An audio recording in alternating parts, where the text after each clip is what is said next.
Shalom Alehem. Shabbat Shalom. Bapak Yahweh memberkati Bapak Ibu Saudara sekalian.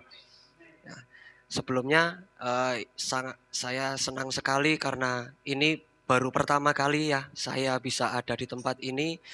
Sebelumnya perkenalkan saya Michael dari Magelang ya Bapak Ibu Saudara. Nah, pada kesempatan kali ini saya akan mengajak Bapak Ibu Saudara sekalian, kita mau sama-sama mengenal simbol-simbol daripada Yudaisme, Bapak Ibu Saudara. Perlu kita ketahui di kepercayaan kita ini kan banyak sekali simbol-simbol gitu ya Bapak Ibu Saudara. Nah, kita akan ulas beberapa dari simbol-simbol yang mungkin kita sudah sering melihat ya, atau kita mungkin sudah sering menggunakan seperti itu. Yang pertama adalah Magen Daud. Magen itu dari bahasa Ibrani yang artinya perisai. Ya, magen itu artinya perisai. Ada juga yang menyebut ini sebagai Kohab atau Kohab Daud. Kohab Daud itu artinya bintang. Ya, bintang Daud. Kohab itu bintang. Nah, kalau Bapak Ibu Saudara dulu pernah mengikuti channel Lukas Sutrisno, saya pernah membicarakan hal ini di sekitar kalau tidak salah bulan Mei tahun 2018 ya, tetapi kemarin saya coba cari-cari videonya, ternyata videonya sudah di take down ya, di take down sama YouTube karena dulu ketika saya menerangkan tentang Magen Daud ini itu saya juga di belakang itu sedikit menyinggung masalah bumi datar gitu ya. Jadi videonya di take down sama YouTube. Seperti itu. Jadi Magen Daud itu artinya perisai, perisai Daud. Kalau Kohab Daud itu artinya bintang Daud. Itu sama saja. Ya. Dasar ayatnya ada di dalam kitab Mazmur pasal 3 ayat yang keempat, Bapak Ibu Saudara. Saya bacakan, namun engkau ya Yahweh adalah perisai di sekelilingku, kemuliaanku dan yang mengangkat kepalaku. Nah, awalnya Magen Daud ini memiliki makna sebagai perlindungan Yahweh atas Daud atau Raja Daud, Bapak Ibu Saudara.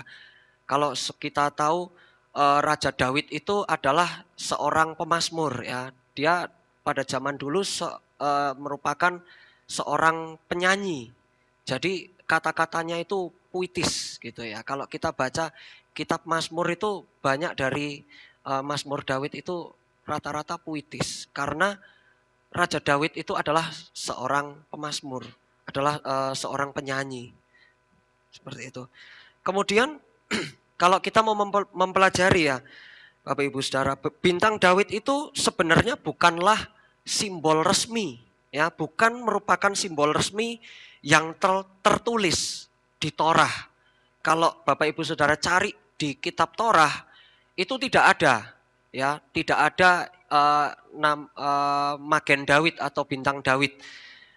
Tidak seperti menorah Bapak Ibu Saudara. Kalau di kitab Torah itu menorah ada ya, tertulis, memang tertulis menorah.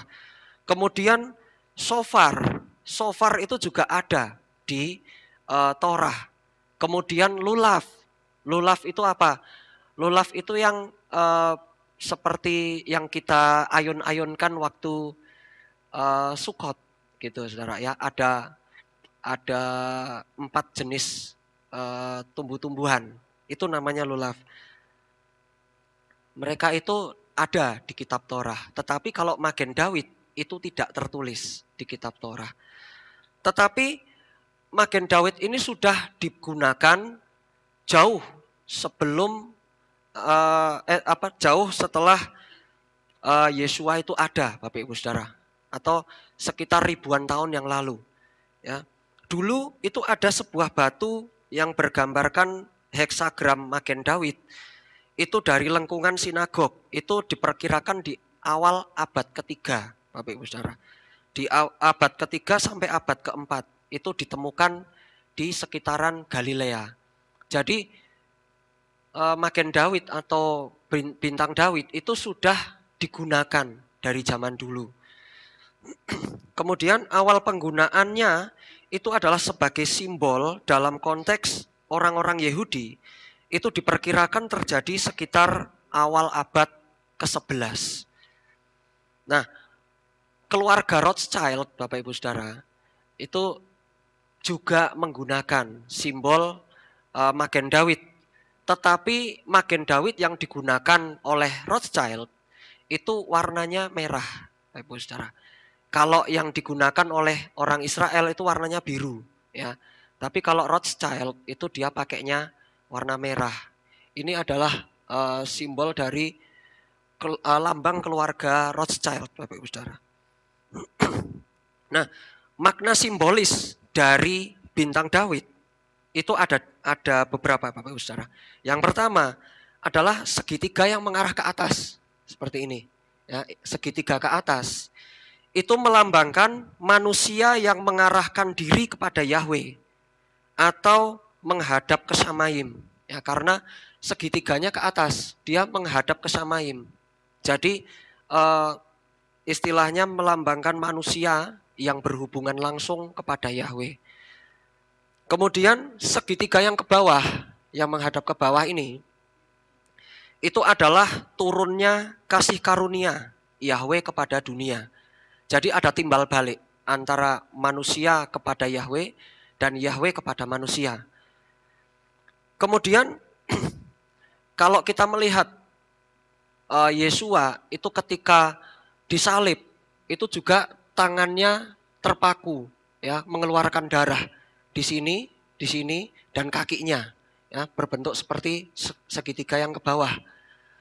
Dan kalau kita lihat dari zaman keluaran bangsa Israel ada di tanah Mesir, itu mereka disuruh meloleskan tanda darah, ya, tanda darah di ambang pintu itu di sini dan di atas, ya, di atas dan di kiri dan di kanan. Itu menggunakan tanda darah. Dan akhirnya kalau ditarik garis terbentuklah lambang bintang Daud ini, Bapak Ibu Saudara. Bintang Daud itu juga kalau dihitung gematrianya itu berbunyi Yahweh, Bapak Ibu Saudara. Nah, kita beri contoh seperti ini.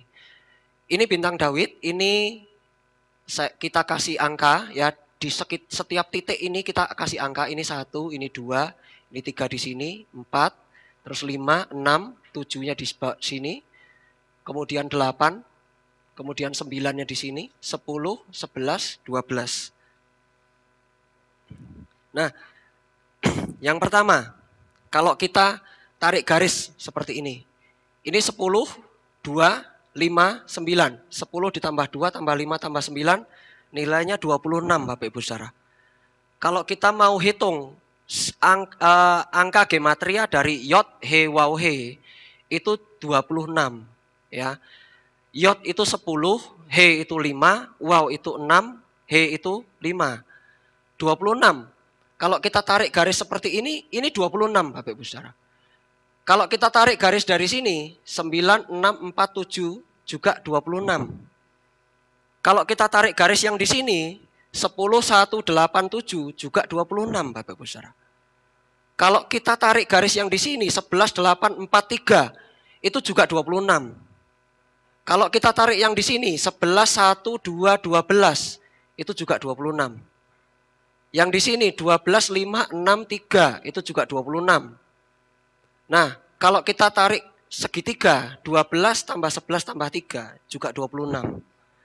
Kemudian 10, 9, 7 itu juga 26. Kemudian kita hitung yang dalamnya, ya. 1, 2, 5, 6, 4, 8 itu juga 26. Kemudian yang di luar ini 10, 12, 9, 3, 10, 12, ini 9, 9, 3, 7, 11. Itu juga jumlahnya 52. 52 itu adalah 26 dikali 2, Bapak Ibu Saudara. Nah, kemudian kalau kita lihat segitiga yang kecil di sini 10, 2, 1 ditambah 6, 4, dan 3 itu 26. Kalau kita lihat 11, 8, 7 itu 26. Yang di sini 12, 5, 9 itu juga 26. Jadi bintang Daud itu adalah simbol dari Yahweh, Bapak Ibu Saudara, ya. Kemudian kalau kita lihat dari tulisan huruf Ibrani, itu di semua huruf Ibrani itu ada di dalam bintang Daud, Bapak Ibu Saudara. Ini Alef, ya, di sini Alef, ini Bet, ini Gimel, Dalet, He, Waw, Zain, Het, Tet, Yod, ini Kaf akhir, ini Lamet, Mem akhir, Nun akhir, Sameh, Ain, P akhir, Sadi akhir, Kof, Res, Shin, Tau. Semuanya ada di bintang Daud, Bapak Ibu Saudara. Nah, itulah kehebatan, ya, dari simbol bintang Daud, yang mana simbol bintang Daud itu adalah melambangkan Yahweh, Bapak Ibu Saudara. Kemudian yang kedua yang akan kita bahas yaitu menorah, Bapak Ibu. Simbol ini tertulis, ya, di kitab Torah. Asal usulnya ada di dalam kitab Keluaran pasal 25 ayat 31 sampai 40. Di sana dikatakan, dan haruslah engkau membuat sebuah kaki pelita dari emas murni. Haruslah kaki pelita itu dibuat sebagai karya tempaan. Alas tumpuannya dan tangkainya, kelopak-kelopaknya, kuntum-kuntumnya dan bunga-bunganya harus seiras dengannya. Dan seterusnya, Bapak Ibu Saudara. Ya. Jadi menorah ini adalah lambang yang tertulis, ya. Kalau tadi bintang Daud kan tidak tertulis, tetapi ada. Nah, sekarang menorah ini benar-benar ada. Menorah ini tertulis di kitab Torah. Letaknya ada di ruang kudus, di kemah pertemuan. Ya, di dalam kitab Keluaran pasal 40 ayat 24. Di sana dikatakan, dan dia memasang kaki pelita itu di dalam kemah pertemuan, di depan meja itu pada pinggang sebelah selatan tabernakel. Jadi menorah itu dibuat menggunakan emas murni yang ditempa, ya. Dan ditaruh di kemah pertemuan, di bait suci, ya, di ruang kudus. Kemudian apinya tidak boleh padam. Apinya itu selalu dijaga agar tetap terus menyala, ya. Di dalam kitab Imamat pasal 24 ayat yang kedua, di sana dikatakan, perintahkanlah Bani Israel agar mereka membawa kepadamu minyak zaitun tumbuk yang murni untuk lampu, sehingga lampu menyala terus-menerus. Itu minyak zaitun itu digunakan untuk menyalakan menorah, Bapak Ibu Saudara, agar supaya lampunya itu tidak padam. Karena menorah itu adalah satu-satunya penerangan di kemah pertemuan, ya, atau di bait suci. Nah, menorah itu juga adalah simbol dari penyertaan dari Bapa Yahweh. Kemudian kita juga sering mendengar bahwa menorah itu adalah simbol dari Tuhan kita Yeshua, ya. Karena menorah itu ada cabangnya 7. Cabangnya 7. Yeshua itu juga bahasa Ibraninya itu kepalanya 7, ya. Yod, Shin, Waw, Ain. Itu kepalanya juga 7. Jadi sama seperti perkataan Yeshua. Yeshua adalah terang dunia. Menorah ini adalah satu-satunya penerangan di kemah pertemuan pada zaman dulu. Dan Yeshua itu adalah satu-satunya yang bisa menerangi dunia ini, Bapak Ibu Saudara, ya. Menorah itu juga merupakan 7 hari penciptaan, ya. Bapa Yahweh dulu menciptakan langit dan bumi dan seluruh isinya itu juga 7 hari. Jadi tadi kita sudah tahu bahwa bintang Daud itu adalah melambangkan dari Yahweh. Dan menorah ini juga melambangkan dari Yeshua, Bapak Ibu Saudara. Kemudian kita lanjut kepada mezuzah. Nah, mezuzah itu secara harfiah itu artinya tiang pintu, Bapak Ibu Saudara. Ya, mezuzah itu artinya tiang pintu. Di dalam kitab Devarim pasal 6 ayat 4 sampai 9 itu disebutkan di dalam kitab di dalam Shema Yisrael, ya. Dan juga di dalam kitab Ulangan pasal 11 ayat yang ke-13 sampai 21 itu namanya Wehaya Im Samoa. Wehaya Im Samoa itu berisi janji-janji dari Bapa Yahweh ketika kita mengamalkan Torah, ya. Jadi mezuzah itu seperti ini, itu bagian dalamnya itu ada kertasnya, ada gulungan Torahnya, Bapak Ibu Saudara. Dan gulungan Torahnya, karena mezuzah ini kan ukurannya kecil, ya. Jadi yang tertulis di dalam sini itu ya ini Ulangan 6 ayat 4 sampai 9 dan 11 ayat 13 sampai 21.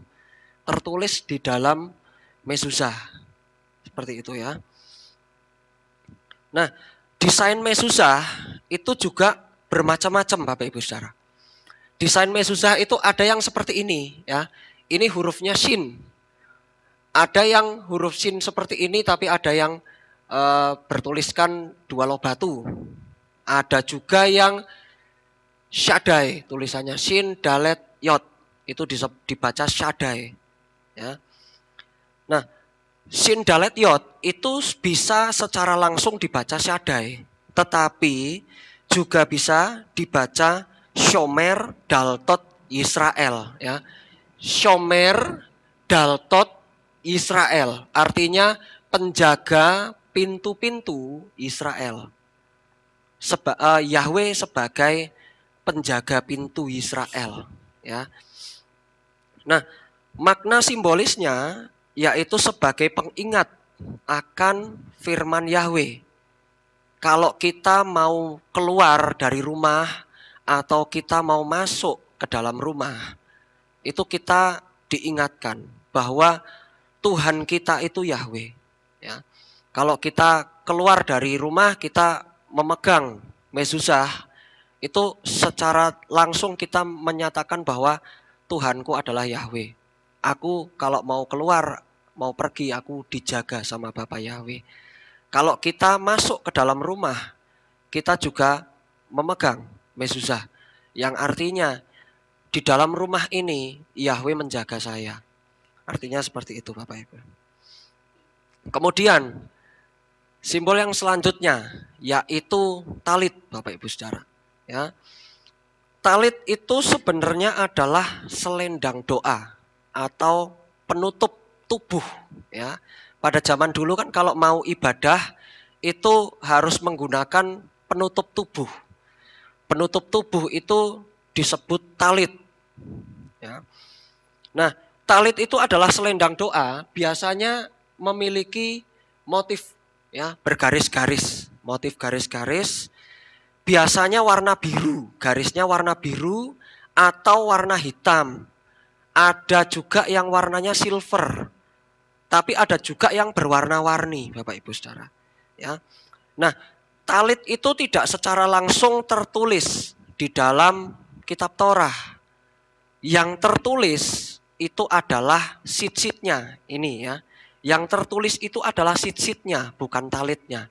Tetapi kalau kita mau tahu sit-sit itu seperti apa, talit itu seperti apa, ya seperti ini. Ini adalah jubah doa yang digunakan untuk kita ini memasuki hadirat Bapa Yahweh. Seperti itu. Nah, bagian yang paling pentingnya dalam talit itu adalah sit-sitnya. Dasarnya ada pada Bilangan pasal 15 ayat 38 sampai 40. Dan juga Ulangan pasal 22 ayat 12 yang di sana disebut jumbai. Nah, jumbai itu adalah sit-sit, Bapak Ibu Saudara. Sit-sit itu ada hitungan-hitungannya. Ada yang pelintirannya itu berbunyi Yahweh Ehad, ya. Berbunyi Yahweh Ehad itu kalau pelintirannya 7, 8, 11, 13. Itu bunyinya Yahweh Ehad. Tapi kalau ada juga sit-sit yang pelintirannya 10, 5, 6, 5 disebut Yahweh. Itu juga ada. Nah, makna dari talit itu yaitu sebagai pengingat akan Torah. Setiap kali kita memakai talit, orang akan melihat dan memegang sit-sit, ya.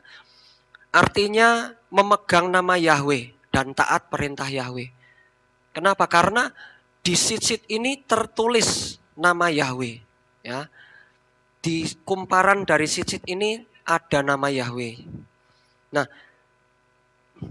saat berdoa dengan memakai penutup tubuh pada zaman dulu, itu melambangkan berteduh di bawah naungan Bapa Yahweh. Kemudian sit-sit yang asli, ya, sit-sit yang asli pada zaman dulu yang diperintahkan oleh Bapa Yahweh itu benangnya warna biru. Birunya itu disebut techelet, ya. Biru agak keunguan. Itu namanya techelet.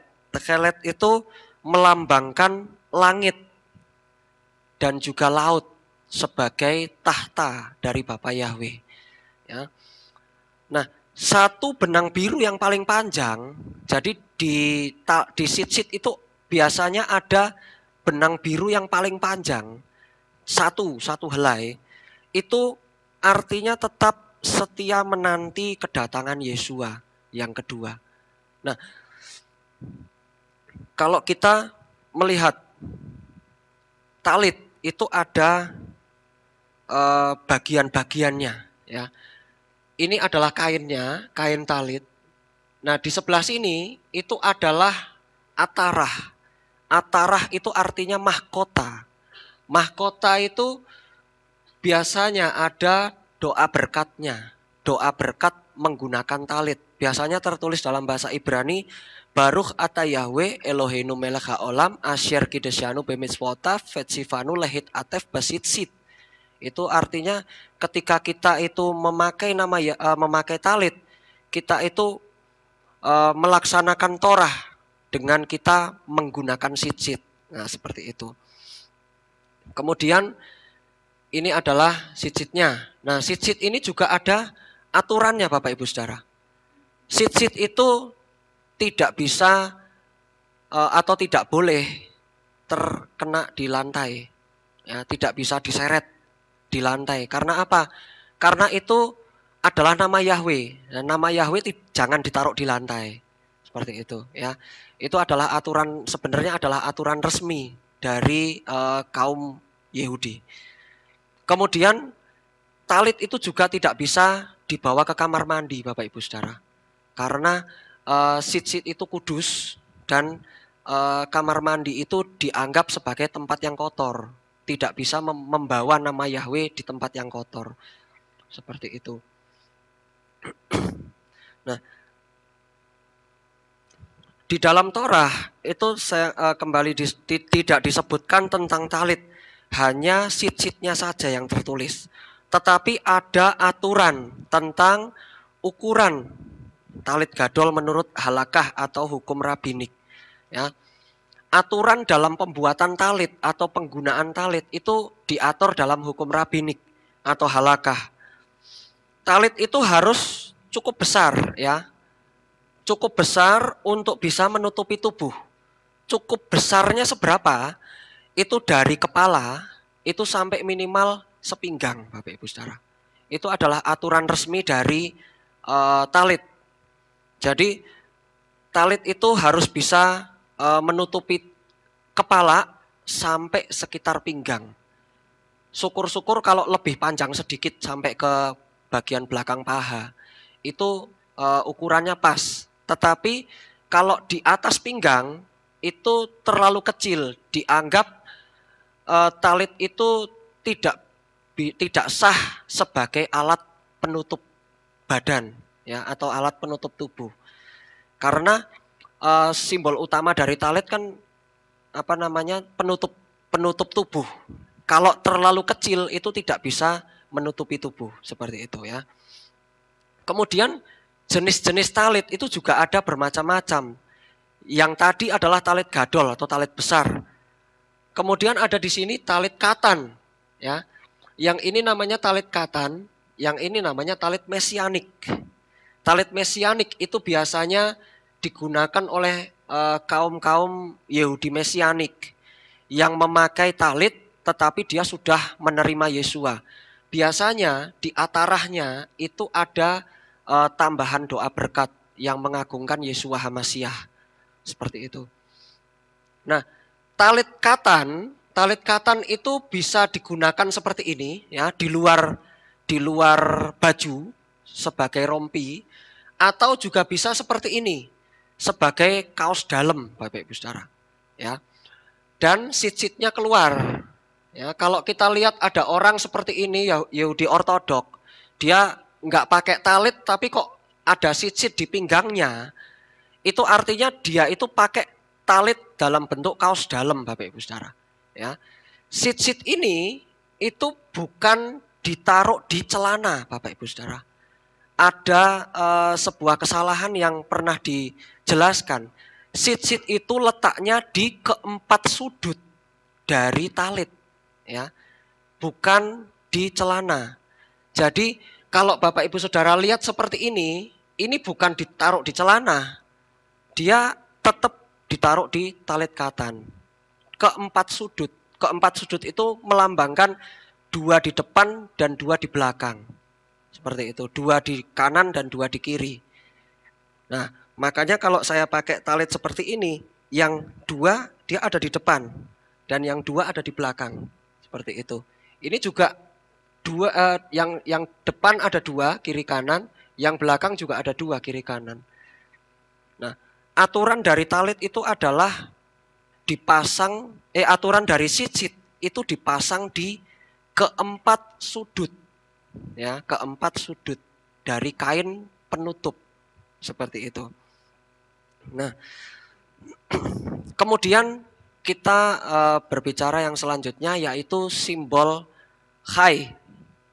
Ini adalah simbol yang sering sekali digunakan oleh orang Israel. Kalau ini kita lihat ini di kalung ya, di liontin itu tertulis Am Israel Chai. Chai itu het dan yod. Het dan yod itu artinya hidup. Ya, kalau Bapak Ibu Saudara lihat Am Israel Chai, Am itu artinya umat, Israel hidup. Ya, umat Israel hidup. Itu artinya chai. Itu terdiri dari 2 huruf, yaitu het dan yod. Nah, kalau kita mau cari chai, itu banyak sekali. Kalau kita pergi ke Israel, itu di toko-toko souvenir itu banyak sekali. Orang bikin liontin itu dengan simbol chai. Ya. Kalau Bapak Ibu Saudara yang nggak paham bahasa Ibrani atau tulisan huruf Ibrani, lihatnya ini seperti liontin gajah, Bapak Ibu. Ya, bentuknya kayak gajah. Tapi sebenarnya ini huruf het dan yod. Ya. Dia banyak sekali ditemukan sebagai aksesoris perhiasan kalau kita pergi ke Israel. Nah, angka gematria dari chai itu adalah 18. Ya. Angka 18 itu angka keberuntungan dari kepercayaan Yudaisme. Jadi kepercayaan Yudaisme itu angka keberuntungannya 18 dan 9. Nah, 18 itu 1 ditambah 8 juga sama saja 9. Disebut angka kesempurnaan. Ya. Sama seperti kita mengembalikan persepuluhan.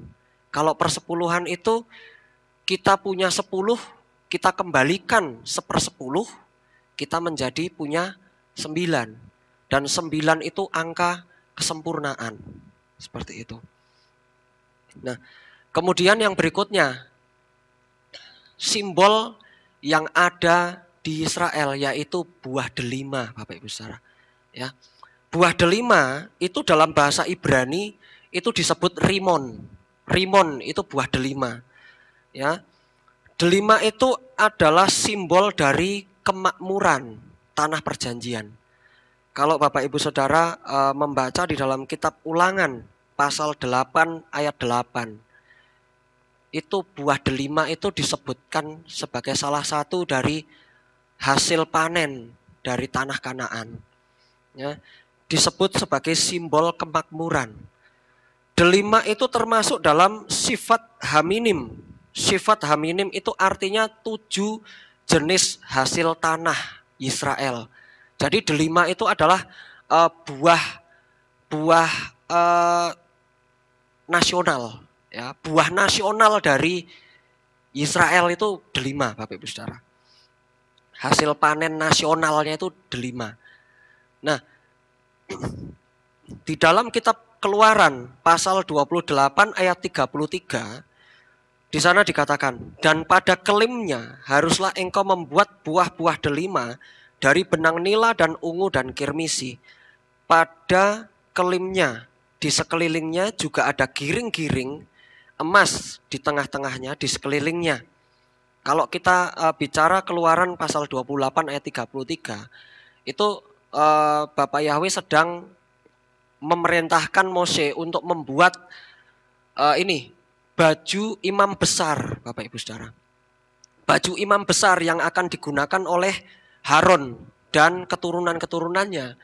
Itu ada buah delimanya, Bapak Ibu Saudara. Ya. Di sebelah sini ini adalah lonceng. Nah, kalau Bapak Ibu Saudara membaca di yang tadi ILT 3 itu ditulis giring-giring emas. Giring-giring emas itu lonceng. Ya, jadi ada lonceng buah delima, lonceng buah delima, dia berselang-seling. Kenapa kok ditulis sedemikian rupa ada buah delima di sini? Ya, itu melambangkan kekudusan, Bapak Ibu Saudara. Ya, delima itu melambangkan buah roh dan kesucian pelayanan.